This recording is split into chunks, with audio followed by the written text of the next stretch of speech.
siang di Blitar. Jadi ceritanya aku pengen banget naik kereta nih. Jadinya punya ide mau makan siang di Blitar naik kereta.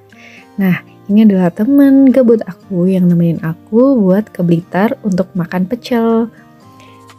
Untuk berangkatnya aku prepare-nya cuma bawa tumbler, kamera, charge HP, kemudian headset. Nah, headsetnya ini tuh emang sengaja bawa, soalnya pengen dengerin lagunya Tulus sambil galau gitu di kereta.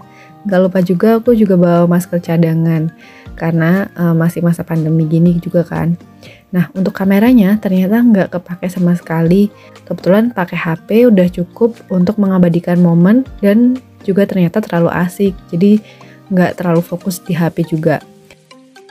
Untuk tiket keretanya aku beli di KAI Akses. Jadi enak, bisa nanti tinggal scan barcode aja di stasiun, kemudian nanti bisa langsung naik ke keretanya. Nah, untuk teman-teman yang mau beli di KAI Akses, kalian bisa beli jauh-jauh hari. Nih, kebetulan aku belinya kan karena acaranya dadakan. Jadi karena ini aku berangkatnya hari Sabtu, aku hari Jumat baru beli. Nah, akhirnya dapat tiket keretanya itu yang berdiri waktu berangkatnya. Nah, aku naik di kereta Penataran Doho. Untungnya durasinya cuma 2 jam 12 menit. Jadi nggak terlalu terasa walaupun harus berdiri. Tapi kalau misalnya perjalanan jauh kayaknya kerasa deh. Untuk pulangnya, aku naik kereta Penataran Doho juga.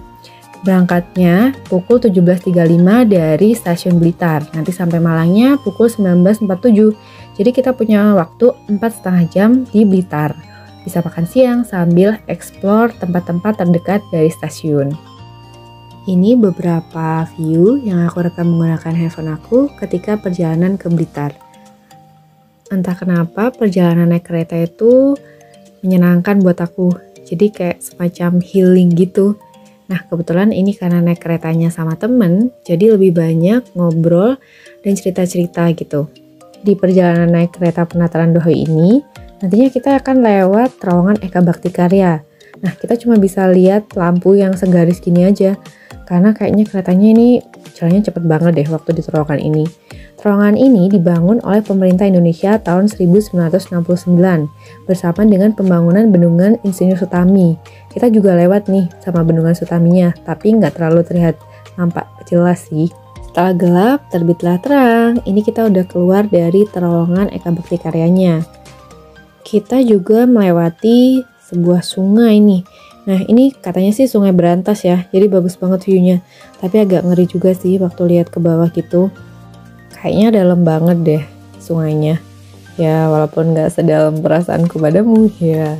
Jadi sesampainya di stasiun Blitar, kita bisa jalan kaki 450 meter atau sekitar 5 menitan gitu ke arah alun-alun. Jadi kebetulan kan sampainya di Blitarnya tuh siangan kan, jadi mau sholat duhur dulu di Masjid Agung Blitar yang ada di sebelah sebelah utara apa.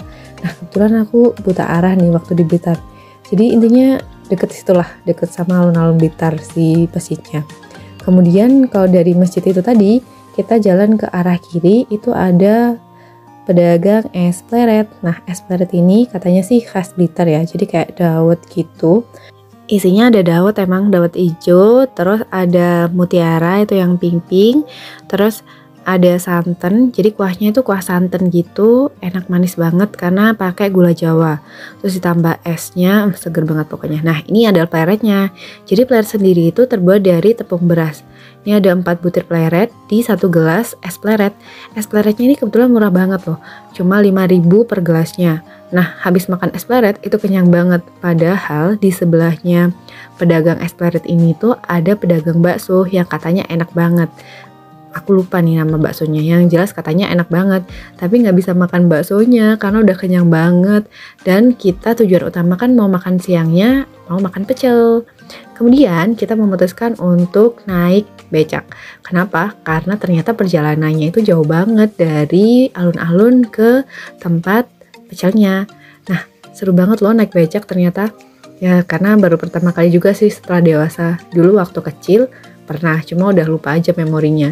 Nah, naik becak di Blitar itu bapaknya nggak narif loh, jadi katanya seikhlasnya aja gitu. Kebetulan karena kita bingung, akhirnya kita kasih 20.000. Dan ternyata kata teman aku yang di Blitar, itu udah middle sih 20.000 itu, soalnya biasanya 15.000.